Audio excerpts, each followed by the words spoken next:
আজকে মিরাজকে নিয়ে যেটা হইছে, দর্শকরা যা বলছে, এটা আসলে এই শব্দ, এই ভাষা আসলে আমি কল্পনা করতে পারি না যে মানে এরকম তারা ভাষা ইউজ করব।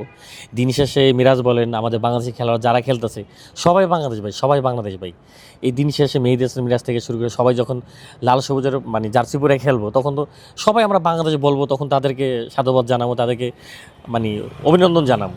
তা ভাই দিন শেষে আবার কদিন পরে তাদেরকে আমরা লাফালাফি করুম তারা জিতলে।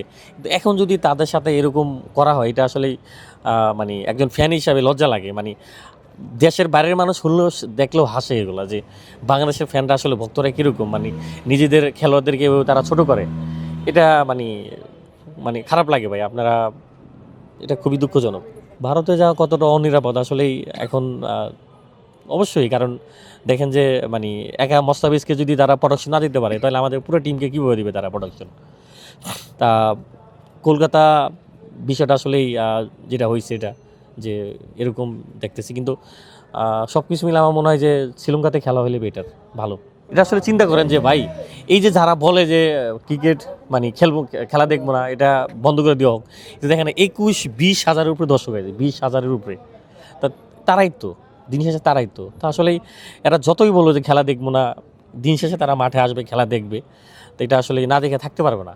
তা অভিমান করে, কষ্ট নিয়ে বলে, কিন্তু তারা দিন শেষে আসবেই। তবে দিন শেষে এটাই বলবো ভাই, যে ভাই মানে আমরা খেলোয়াড়দেরকে সবসময় মানে সাপোর্ট দিতে আসি মাঠে, তাদেরকে উজ্জীবিত করতে আসি। সেখানে যদি এরকম কথা শুনেই, যেটা মানে ফ্যান হিসাবে আসলে বলবো যে মানে খারাপ লাগে। বাংলাদেশের ভাই এখন ক্রিকেট বোর্ড সিদ্ধান্ত নিব। যেরকম ধরেন এক্সাম্পল 2015-তে বাংলাদেশ টি-20 ওয়ার্ল্ড কাপ কিন্তু হওয়ার কথা ছিল না, 16-তে হবেই না, এরকম সিচুয়েশনে ছিল। তখন বিসিবি একাই কিন্তু তখন হ্যান্ডেল করেছে, তখন নিজেরাই কিন্তু তারা বইসা কথা বলে কিন্তু সেই ওয়ার্ল্ড কাপ কিন্তু বাংলাদেশে হয়েছে। আমার মনে হয় যে বিসিবি যদি আইসিসির সাথে ওইভাবে কথা বলে যে যারা আসবে, আমার মনে হয় যে হয়তো বা আমাদের কথা তারা শুনবে। কারণ শ্রীলঙ্কায় আমরা চাইছি, শ্রীলঙ্কায় আমাদের কথা হয়তো শুনবে, আমার যেটা মনে হয়।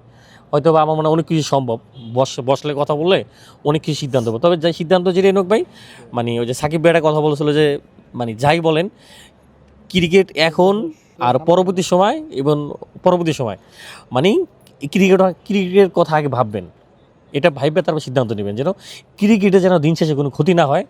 এটা এইভাবে আসলে সিদ্ধান্ত নিতে হবে, তাদের সাথে কথা বলতে হবে।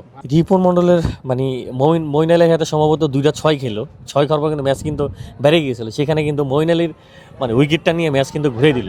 তা আসলে রিপন মণ্ডল একজন মানে পরীক্ষিত বলার হয়ে গেছে এখন হিসাবে, মানে কিছুদিন যাবত দেখতেছি দুর্দান্ত, অসাধারণ।